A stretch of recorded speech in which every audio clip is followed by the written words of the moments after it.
It was at this moment I understood why 60% of these people on this episode is single.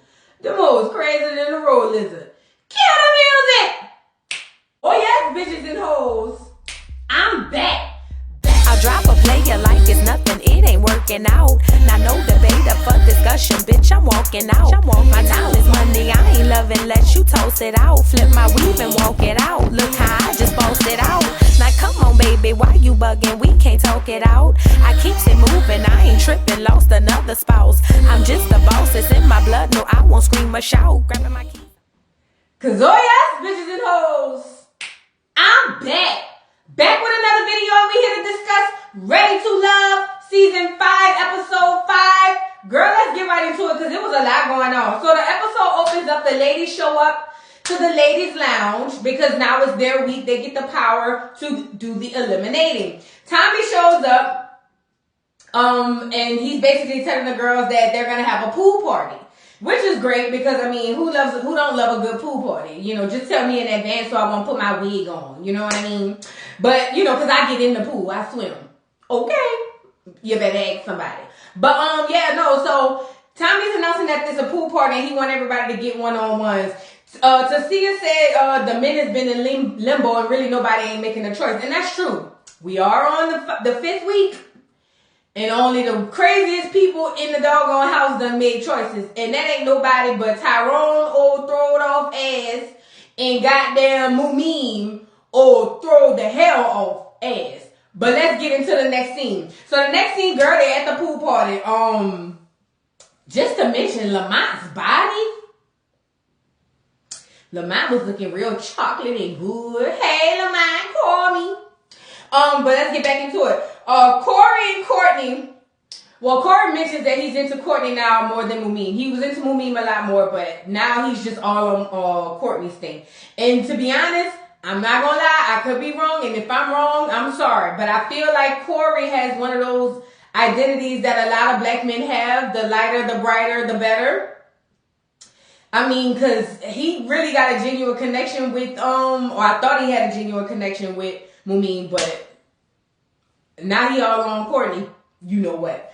So we move on. Basically, Corey said he wanted to do something romantic for Courtney. He was like, and then, you know, for Mumin, she can have her day where I do something romantic for her. So I do something for Courtney and then something for Mumin. Corey, who the hell you think you is? You're not even cute enough or make enough money to even have that type of attitude, bro. Like, what are we doing?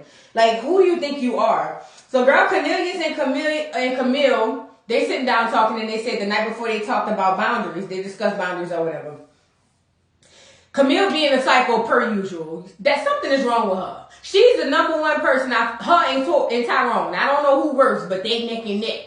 But she's the number one reason I know that this is why you in your age group and you single girl, something is wrong with you. Like she really like something, she really like Jason Voorhees, Michael Myers, the little white dude from You. That's Camille.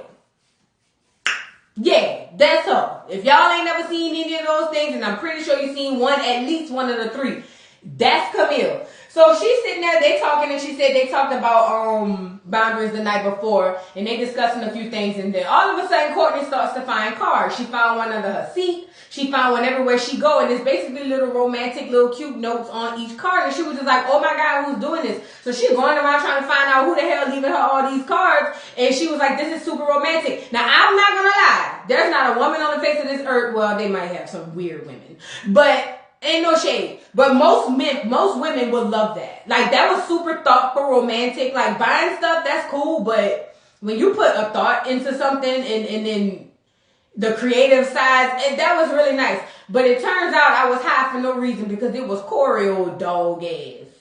Corey, you ain't worth a dime. You ain't worth a dime. But either way, while Courtney running around finding cards all over the world, Mumin over there looking like, who the hell giving her cards like that? Because she already knows. She just need confirmation. So she's asking like, well, what the hell? Why she finding all these cards? I'm sorry. Walter was like, I feel like it's Corey. I feel like that's something Corey would do. And you know, that speaks a lot of volume because Corey puts on this exterior like he a player and he all that. Corey ain't that. That ain't you, Corey. Come on out, Corey. Come on out. Come on out. That ain't you.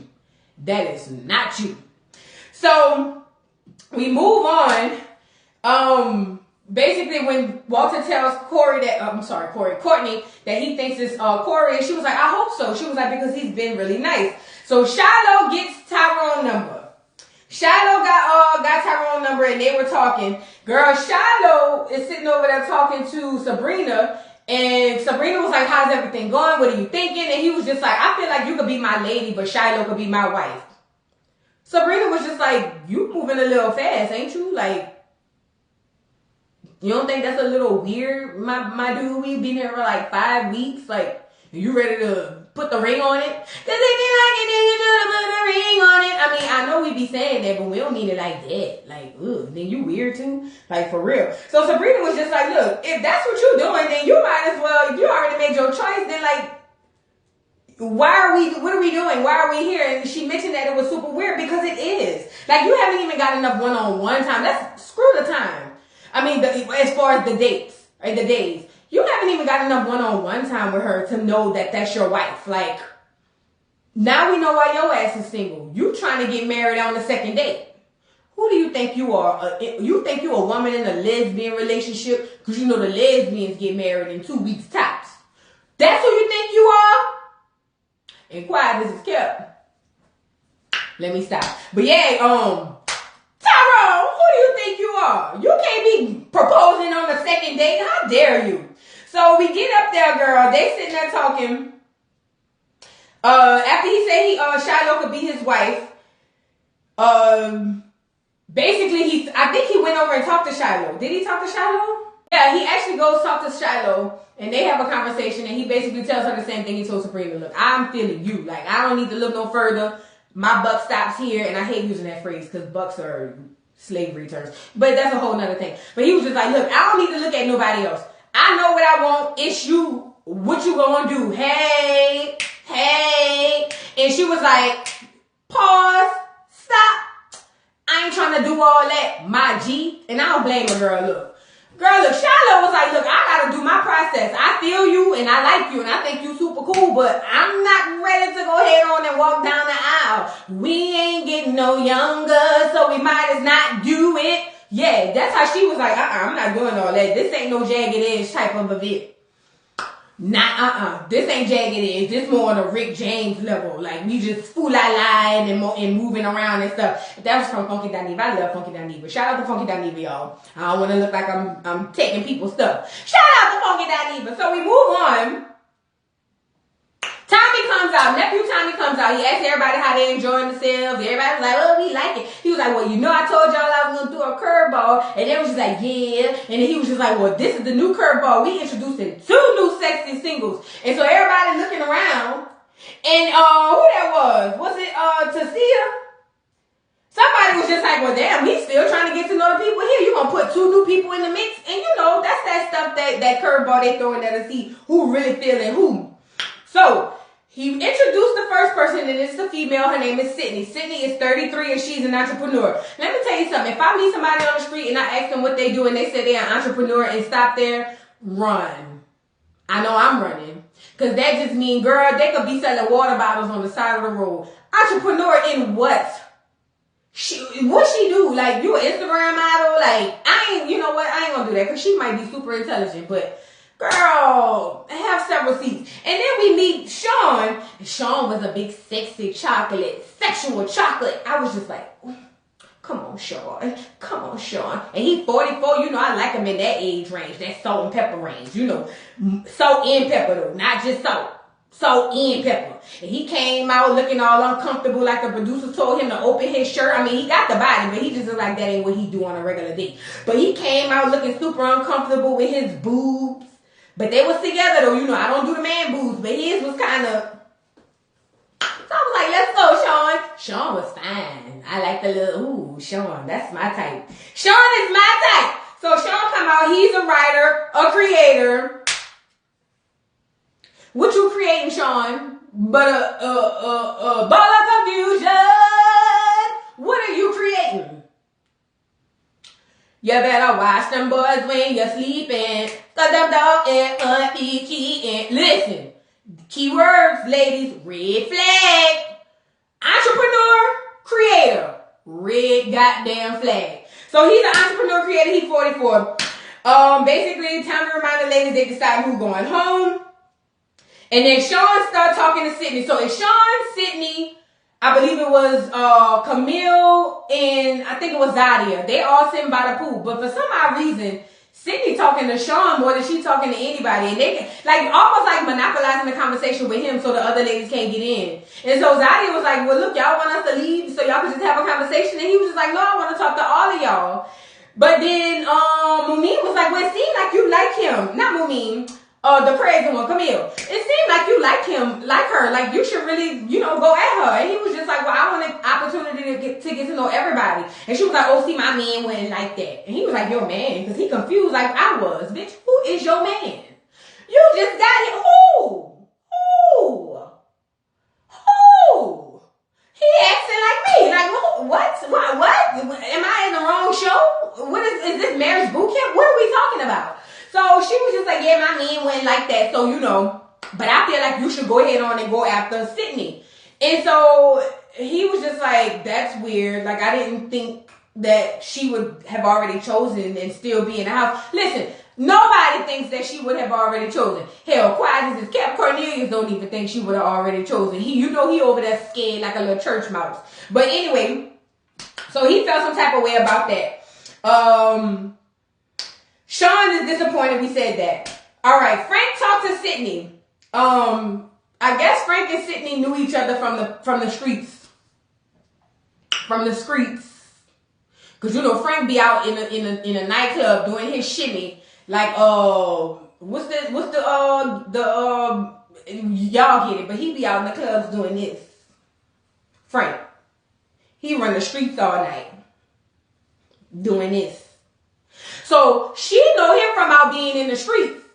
And I still want to know, Sydney, what is your occupation? What are you entrepreneuring?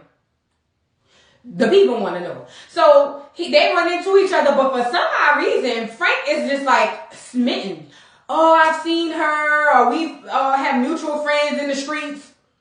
So it's nice that I get to actually interact with her. Like, he seems super like intrigued, but I'm just like, hold up, my G. Wasn't you just telling my homegirl Aisha that you was ready to make it happen? Remembering all type of stuff and whatnot? Like, girl, look, these people don't know what they want to do. And that's just the bottom line. They just don't know what they want to do. So he's looking forward to dealing with her and being around her. Well, we already said Tyrone told Sabrina he wants Shiloh. All right. So, and again, Sabrina said what I told y'all on the last episode. He putting all his eggs in one basket. Now, while you around there playing, the girl you sent home last week, whatever her name is, because I forgot, you should have been trying to see what she talking about. Now look at you, about to get your heart broke. Poor little tink tink. I am sorry, not sorry. But we moving on to the next scene. And they go downstairs from the pool party. Phil said he needs to step up his game because he's like, his elimination's coming up. He could be on the chopping block. Aisha talked to Sean, and she's sitting over there talking to Sean, and Frank over there in his feelings. Now pause, Frank. Wasn't you just up there with Sydney? Remembering the times? Do you remember how we fell in love? We were young and innocent then. How dare you, my G?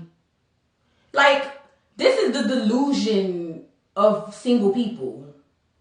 You literally was just smitten by Sydney. Now you want to sit up here and holler, looking crazy because Aisha talking to Sean, intimidated a lot bit. So yeah, he's sitting over there looking crazy like a scorned woman in a corner. And I'm just like, boy, if you don't get your femininity up out of here. Speaking of femininity, I'm sorry, y'all. I know masculinity ain't always about the Incredible Hulk, but goddamn, these dudes are... Listen, when I saw Cornelius sitting down talking, and we gonna get to that, but when his mannerisms did this, and then you got Sean over there shimmying,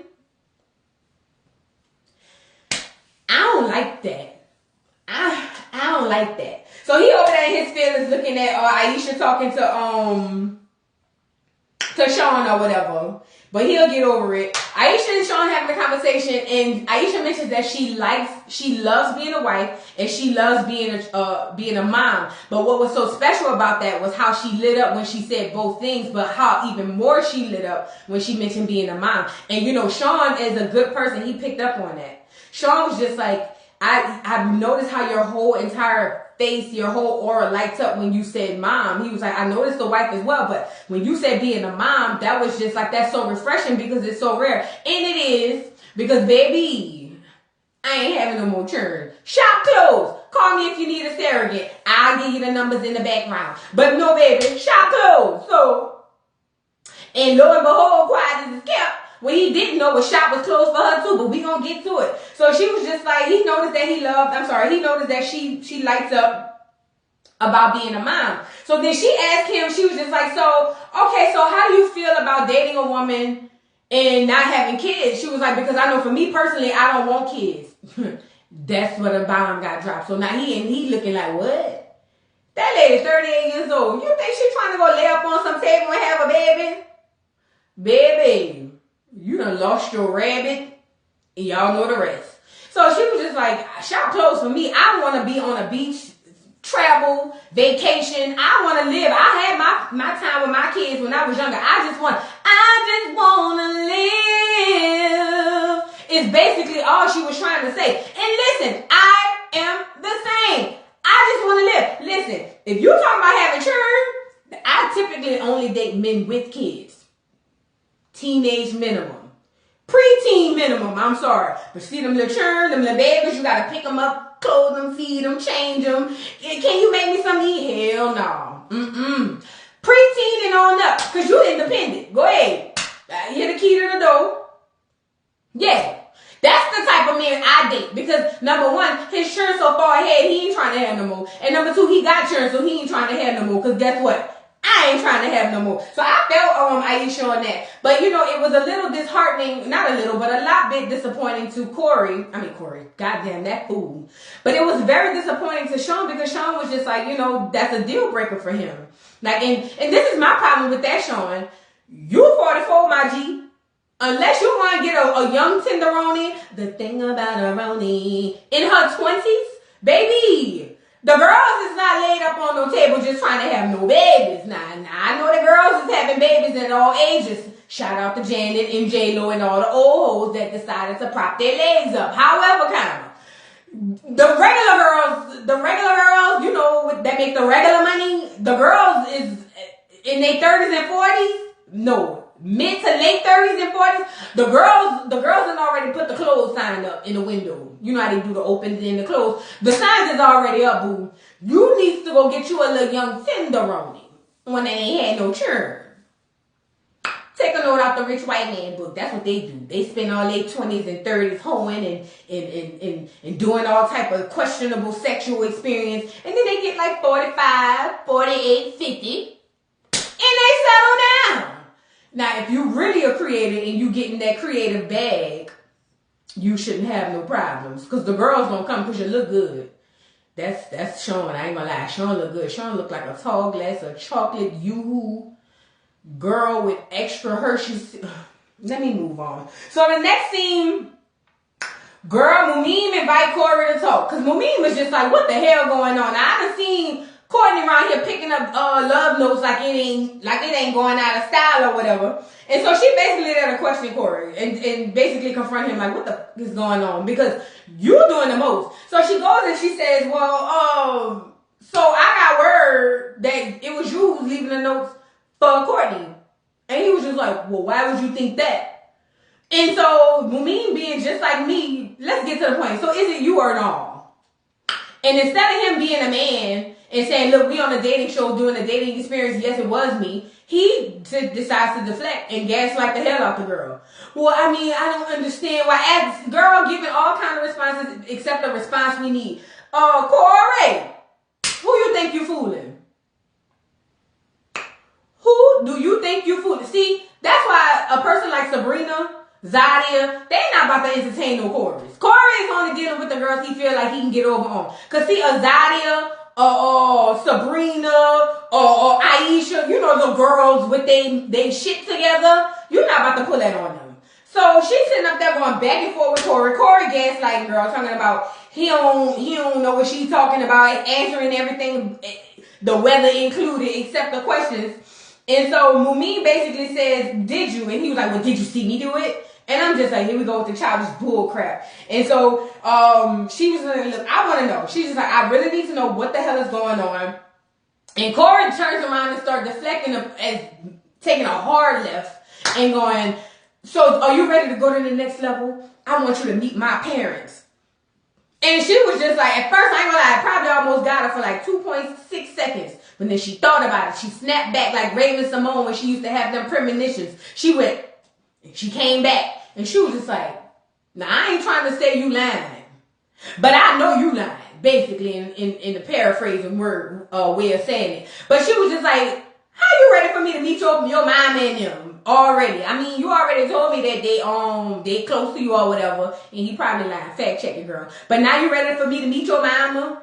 And you just was leaving love notes and love letters and Dear Johns. Well, it wouldn't have been Dear Johns because he was really trying to get at her. But you've been leaving all these letters and things and whatnot for Courtney. Have several seats collectively. Corey.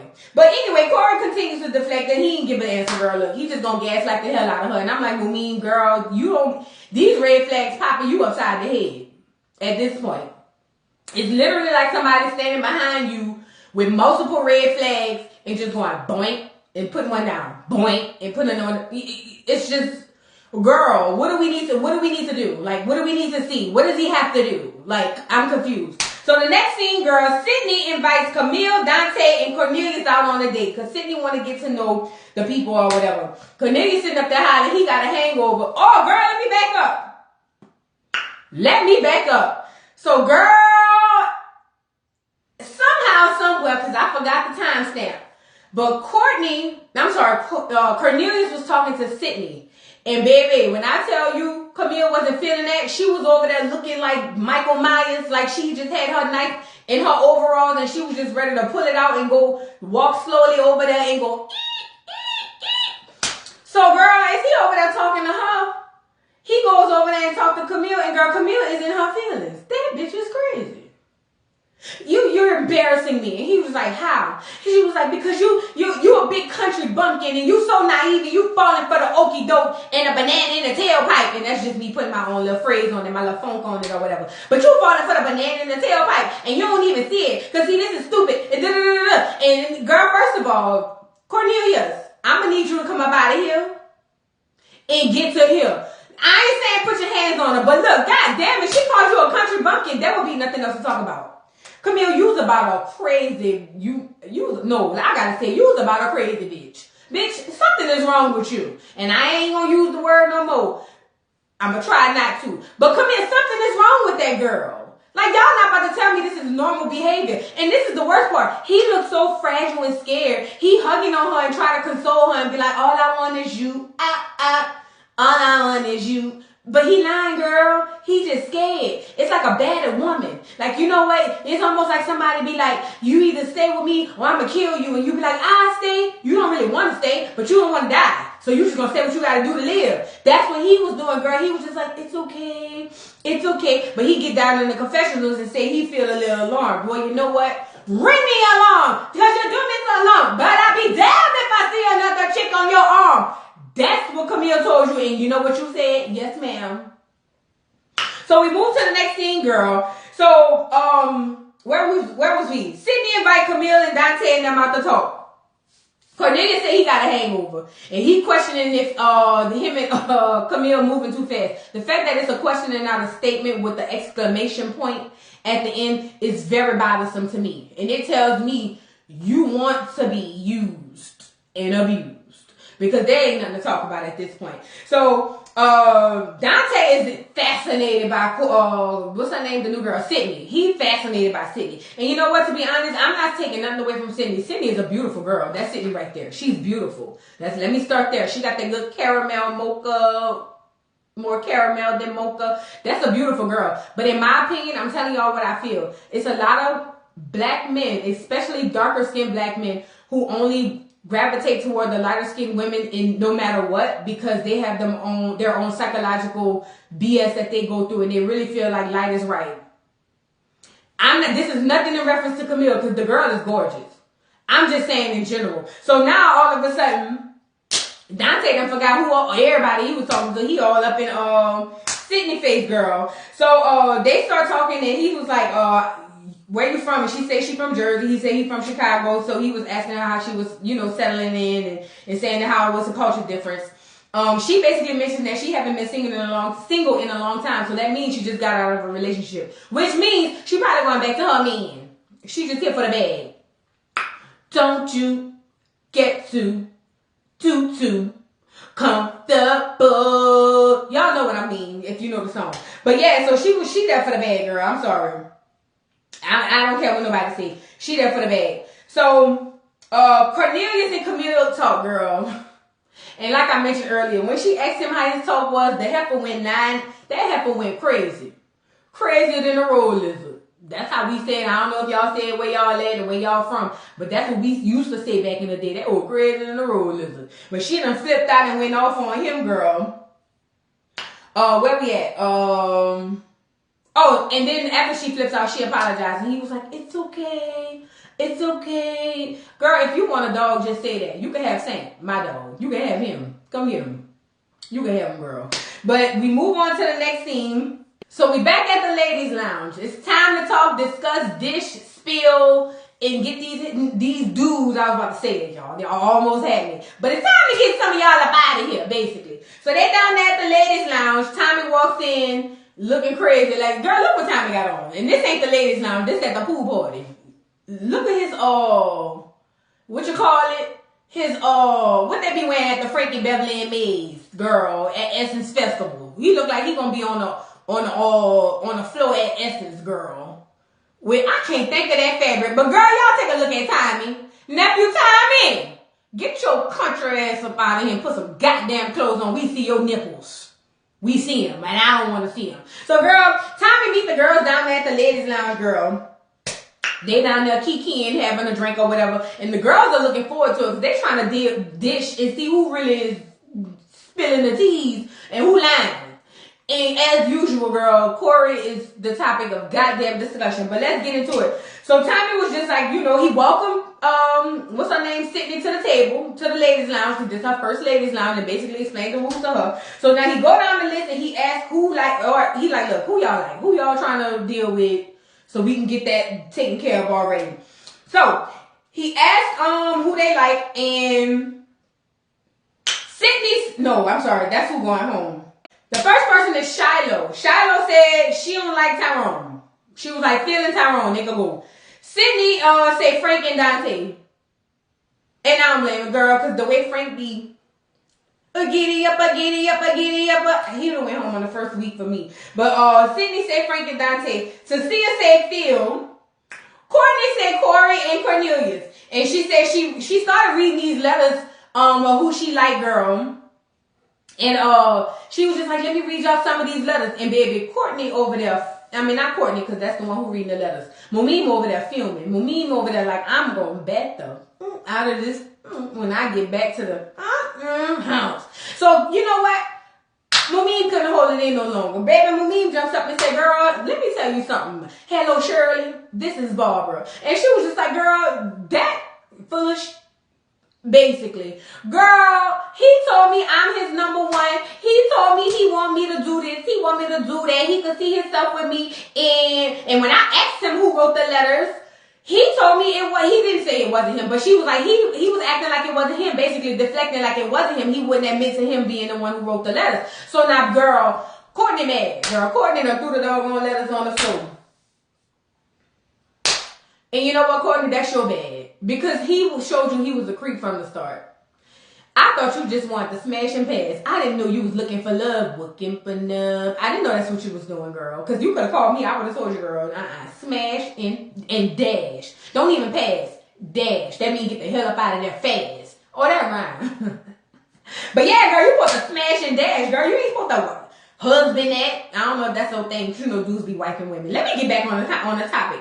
So, after after Courtney got up there and said, girl, he wanted me to meet his mommy and daddy. And Mumin was like, well, the gag is, and word on the curb, and what's really happening in the streets live is he told me he wanted me to meet his mommy and daddy. And so now Courtney was just like, oh no, that's it. We done. I don't have nothing else to say about it. So girl, we move on. Oh, Shiloh say Sean and Camille. And Camille makes Shiloh say Sean. Camille makes a face. And then Tommy asked why she make the face. And she said she asked Sean what he do. And Sean said he an entrepreneur. An entrepreneur Negro. Girl, she said, anybody tell you that entrepreneur without no explanation behind it, girl, run for the hills. You better run. So basically, she was just like, girl, that's a red flag, girl. You know what? Shout out to Shiloh for picking up on them red flags, because the other girls didn't. They was too busy looking at, and I ain't gonna lie, I would have looked at it, but I still would have picked up on that red flag. So he asked, who else did he ask, girl? Sabrina. She said Tyrone because basically he already chose Shiloh. Like, why? What are we talking about? Tasia and Aisha both say Tyrone. Shiloh started crying because she feel bad. Because although she already told him she ain't trying to do all that right now. Like, fall back, bro. Fall back. But she feel bad because she know he's a good man. But she's not ready to commit after 2 weeks, 2 hours of knowing him. So she feels bad because she want him to go home, but then she don't want to feel like she's sending him home. Well, girl, you better dry them tears and get his ass on the first Greyhound smoking, because I don't get flight teas from him. Spirit. Maybe even Southwest if he catch them on the same day when they're on sale. But I don't get flight teas from him. Get him on the Greyhound or the Megabus back to wherever he got to go. So, girl, she over there crying, and she explained that she feels some type of way because she don't want to send him home. She likes him, but he's just moving too fast. So now, girl, Tommy was just like, all right, now who going home? Like, what are we talking about? Sydney said, didn't I say this? But if I didn't, Sydney said Cornelius give her little bro vibes, and Corey sound like a goofball. Well, he is a goofball. Shout out to you for picking that up. Because apparently Courtney and Mumin took 5 weeks to pick it up, girl. Sabrina was just like, I already got a man anyway, so I could just say anybody. And the two idiots that stuck out to me most was goddamn, who was it? Tyrone. No, was it Tyrone? Did she say Tyrone? Corey and Cornelius. And you know Camille over there one. She is not trying to send my man home. So Camille said Frank. Mumin said Shiloh. Sean said I already talked about that. And that's when Tommy asked her what the hell was going on or whatever. And they started going back and forth saying that basically no, I didn't talk about this. So Shiloh said Sean. Camille makes a face. So it's time for the final dates. It's going to be Shiloh meeting up with Tyrone, and it's going to be Courtney meeting up with Corey. Now, this was the curveball, too, because typically they just pick a random female to go on the dates with them, but they actually picked the two girls that the two men connected with the most. So Shiloh is the girl that Tyrone, crazy Ty, was going out there saying he ready to go ahead and walk down the aisle. We ain't getting no younger. We might as well do it. So when he see her, he was just like, he think it's a regular day. He was like, oh my God, I'm so happy to see you. Like, I've been wanting to get one-on-one time with you. You're so amazing. And she just sitting there looking hella uncomfortable because she knows she about to hurt his little feelings, girl. So Corey walks up and meet Courtney, and he, you know, his old creepy ass. He over there. I'm glad it's you. Hey, how you doing? And she just sitting there. I said, boy, sit your peanut head ass down. So they sit down and they talk. Basically, oh yeah, not to mention, Corey said he don't feel like he going home because he on a date with Courtney. Well, you know what? I don't feel like I'm going to have to pay these bills next month. But guess what's going to happen this time next month? Okay. So they sit down and they start talking, girl. Shiloh tell Tyrone that she loved that he knows what he wants, basically. She was just like, one of the things that grabbed me about you is that you know what you want and you know what you want immediately. Like, that's amazing.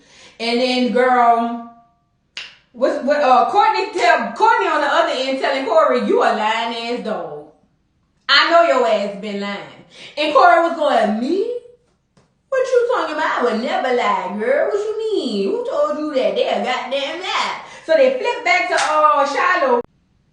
No, let me back up, girl. So, girl, basically it becomes a whole back and forth between Courtney and Corey. Because Corey is trying to sit up there and to act like Courtney is crazy. But the gag is, ain't nobody crazy but your crazy ass Corey. So they going back and forth. Shiloh tells Tyrone basically hesitantly that he's not ready to love. And you know, honestly, I thought he would take it bad. And maybe he might. He might be one of them serial killers that wait till they get home and they be like, I'm going to put pictures up of you. I hope not. Let me not do that. But I'm just saying, he took it very well to say he was so weird. I question that. Somebody put cameras up in the living room to see what happened when he got back to the crib. So, basically he was just like, you know, it's fine. And Shiloh started to cry because she was just like, I didn't want you to go home. I really didn't. But, you know, I just feel like at this moment, you know, at this time, it's time for you to go. So he get up and he give her a hug because he, you know, and she just bawling. And I'm just like, girl, stop crying. You don't know that man like that. Courtney going back to telling Corey he a lying ass dog. Period. Period, boo. And he over there telling her it ain't true. And he was like, I swear, everything I told you is from the heart. Girl, he lying. He lying, girl. You better get the hell up out of there. So Courtney basically told Corey, he lied, and she know he lied because she talked to the ladies. Now Corey sitting up there going, huh? You like, what they saying? Which ones you talking to? It don't matter, Corey. Bye. Go home, Roger. So basically, Shiloh was like, look, I ain't about to do all this with you. You know what? You not ready to love. Take your drunken ass home. Nah. And you know what was so bittersweet? Not bittersweet. It was just sweet for me. Maybe bittersweet for him. But the one you was running behind, that's the one sent your ass packing.